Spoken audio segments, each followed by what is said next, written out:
Chemistry lovers, chemistry learners, alchemist online की तरफ से आप लोगों को अस्सलाम वालेकुम। प्यारे डियर व्यूवर्स, अल्केमिस्ट ऑनलाइन पे आने का जो आप लोगों का मकसद है कि आप केमिस्ट्री को समझ के पढ़ना चाहते हैं, इस तरह से पढ़ना चाहते हैं कि आपको हमेशा याद रहे, तो इंशाल्लाह मेरा ये आपसे वादा है कि आप इन वीडियोस के साथ बने रहें, अल्केमिस्ट ऑनलाइन के प्लेटफॉर्म से जुड़े रहें। मेरी मुकम्मल ये कोशिश होगी कि मैं हर टॉपिक को जितना इजी हो सकता है आप लोगों के लिए एक्सप्लेन कर सकूं, ताकि ना सिर्फ आप लोग केमिस्ट्री को समझें बल्कि आप समझने के साथ साथ ये आपके जहनों पर इसके सारे कॉन्सेप्ट, केमिस्ट्री के सारे कॉन्सेप्ट्स नक्श हो जाएं। सबसे पहले हम 9th का टॉपिक आज पढ़ते हैं, मोल के रिलेटेड। मोल क्या है?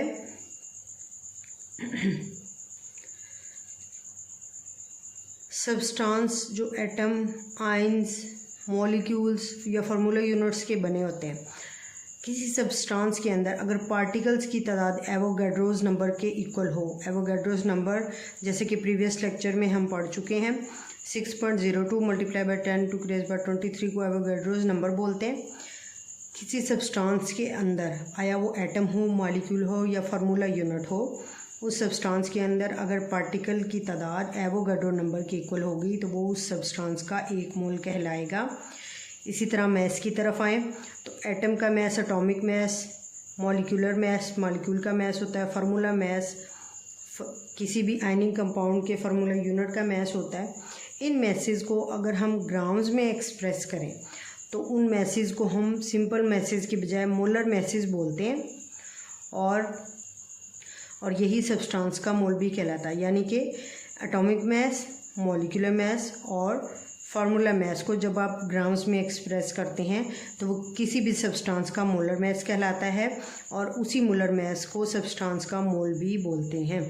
फॉर एग्ज़ाम्पल, कुछ यहाँ पर हम एग्जांपल, इससे रिलेटेड एग्जांपल देखते हैं। कार्बन के एक मोल का जो मैस होता है 12 ग्राम होता है। ये कार्बन के एक मोल का मैस है तो इसी को हम कार्बन का मोलर मैस भी बोलेंगे। वाटर H2O ये मॉलिक्यूलर फॉर्म में होता है, इसका मॉलिक्यूलर मैस होता है। मॉलिक्यूलर मैस वाटर का 18 ग्राम होता है, यही वाटर के एक मोल का मैस होता है और इसी को वाटर का मोलर मैस भी बोलते हैं। इसी तरह से सोडियम क्लोराइड जो फार्मूला यूनिट के तौर पे होता है, इसका मैस फार्मूला मैस होता है 58.5 ग्राम। ये सोडियम क्लोराइड के एक मोल का मैस है, तो इसीलिए हम इस मैस को सोडियम क्लोराइड का मोलर मैस भी बोलते हैं। क्योंकि ये मैसेज ग्राम्स में लिखे गए हैं इसलिए हम इनको मोलर मैसेज बोलेंगे। ये कार्बन का मोलर मैस है, वाटर का मोलर मैस, सोडियम क्लोराइड का मोलर मैस। अब कुछ हम रिलेशनशिप देखते हैं कि मोल और मैस में क्या ताल्लुक़ है, कि हम मैस भी पढ़ते हैं, मोल भी पढ़ते हैं।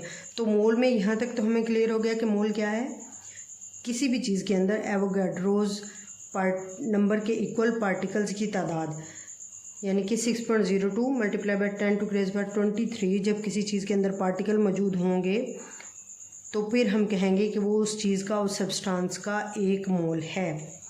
तो ये तो पार्टिकल की तादाद को जाहिर करता है। तो इसका मैस से क्या ताल्लुक़ है ये हम पढ़ते हैं।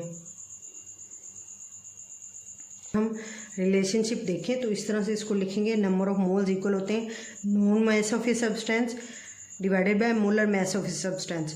अब यहाँ पर पहले चीज़ें देखते हैं कौन कौन सी इस फार्मूले के अंदर। एक तो नंबर ऑफ मोल्स हैं, यानी जो सब्सटेंस अंडर ऑब्जर्वेशन है, जो शय जिसका हम मुतालिया कर रहे हैं उसके नंबर ऑफ मोल्स बराबर होते हैं उसी चीज़ का, बराबर होते हैं उसी चीज़ के नोन मैस डिवाइडेड बाय उसी चीज़ का मोलर मैस। फॉर एग्जांपल, अगर यहाँ पर आप पानी की बात करें तो पानी का नोन मैस वो मैस होगा जो दिया गया मैस होता है, किसी भी शय का दिया गया मैस, उसको ऊपर लिखते हैं बटा उस शय के एक मोल का जो मैस होता है फार्मूले से निकाल के कैलकुलेट करके उसको बटे में लिखते हैं। दिए गए मैस को हम डिवाइड करते हैं शय के मोलर मैस से, तो वो उस चीज़ के मोल्स की तादाद आ जाती है हमारे पास। अगर इसी फार्मूले को हम इस तरह से चेंज करें कि हम मैस निकालना चाहें किसी सब्सटेंस का, तो क्या करेंगे, मैस ये ऊपर है तो उसके बटे में जो चीज़ है इसको इधर जाके मल्टीप्लाई कर लेंगे, यानी कि मोलर मैस सब्सटेंस का मल्टीप्लाई हो जाएगा नंबर ऑफ मोल से, और इस तरह से number of mole multiply by molar mass, यानी नंबर ऑफ मोल्स की तादाद को जब आप किसी चीज़ के मोलर मैस से ज़रब दे देंगे तो आप उस चीज़ का मैस मालूम कर सकते हैं, जो उस सूरत में ना मालूम होगा, यानी पहले मालूम नहीं होगा लेकिन फार्मूला लगाकर हम मैस मालूम कर सकते हैं। तो इसी फार्मूले के ज़रिए से हम मोल्स की तादाद भी निकाल सकते हैं, साथ ही साथ हम किसी भी शय का सब्सटेंस का मैस भी निकाल सकते हैं। इसको एक एग्जांपल के थ्रू देखते हैं कि आपके पास 6 ग्राम है पानी के, और वो कह रहा है कि आप इसके ग्राम मोल या फिर आप इसके मोल्स फाइंड आउट करें, नंबर ऑफ मोल्स निकालने, मोल्स की तादाद निकालनी है। तो वही फार्मूला कि मोल्स बराबर हैं दिया गया mess divided by molar mass. तो दिया गया मैस पानी का क्या है, यहाँ पर 6 ग्राम है। मैस जो दिया होता है, जो गिवन होता है, बताया होता है फार्मूले में, न्यूमेरिकल में, 6 ग्राम को आप डिवाइड करेंगे पानी के मोलर मैस से। पानी का मोलर मैस, पानी के 1 मोल का जो मैस है वो 18 ग्राम है, तो 6 को आप तकसीम करेंगे 18 से, तो आपके पास मोल्स की तादाद 0.33 आ जाएगी। अब इसी एग्जाम्पल को थोड़ा सा अगर चेंज करें कि ग्राम की बजाय वो कहे आपके पास 6 मोल हैं वाटर के और आप इसका मैस निकालें, ग्राम मॉलिक्यूल की बजाय मैस निकालें, तो हम ये वाला फार्मूला लगाएंगे फिर कि नंबर ऑफ मोल को मल्टीप्लाई कर देंगे मोलर मैस से। नंबर ऑफ मोल्स जो गिवन है इस दूसरी एग्जांपल में 6 मोल्स हैं, 6 को आप मल्टीप्लाई कर देंगे मोलर मैस से, जैसे कि हमने ऊपर ये फार्मूला पढ़ा है, ये वाला फार्मूला हम यहाँ पर अप्लाई कर रहे हैं, ये वाला फार्मूला हम यहाँ पर अप्लाई कर रहे हैं। नंबर ऑफ मोल ज़रब मोलर मैस पानी का, तो यहाँ पर आप पानी का मैस निकाल सकते हैं। इस तरह से मोलर मैस के रिलेशनशिप से आप किसी भी चीज़ के मोल्स की तादाद भी फाइंड आउट कर सकते हैं, और साथ ही साथ अगर हमें मोल्स दिए हों और हमें मैस पूछा जाए कि किसी चीज़ का मैस निकालें तो मैस भी निकाल सकते हैं नंबर ऑफ मोल्स को ज़रब देके उस चीज़ के मोलर मैस से। मोलर मैस आपको दिया हो भी सकता है, नहीं भी हो सकता, यानी वाटर का, जैसे इस एग्जाम्पल में पानी का मोलर मैस नहीं दिया हुआ, तो हम फार्मूले से निकालेंगे कि पानी के अंदर 2 हाइड्रोजन आइटम 1 ऑक्सीजन है, 1 हाइड्रोजन का एटॉमिक मैस 1 है, 2 है, तो टोटल यहाँ पर हाइड्रोजन का मैस 2 होगा प्लस ऑक्सीजन का 16 है, 2 + 16 = 18। तो ये मैस जो हम निकालते हैं ना मोलर मैस, ये हम फार्मूले से निकालते हैं।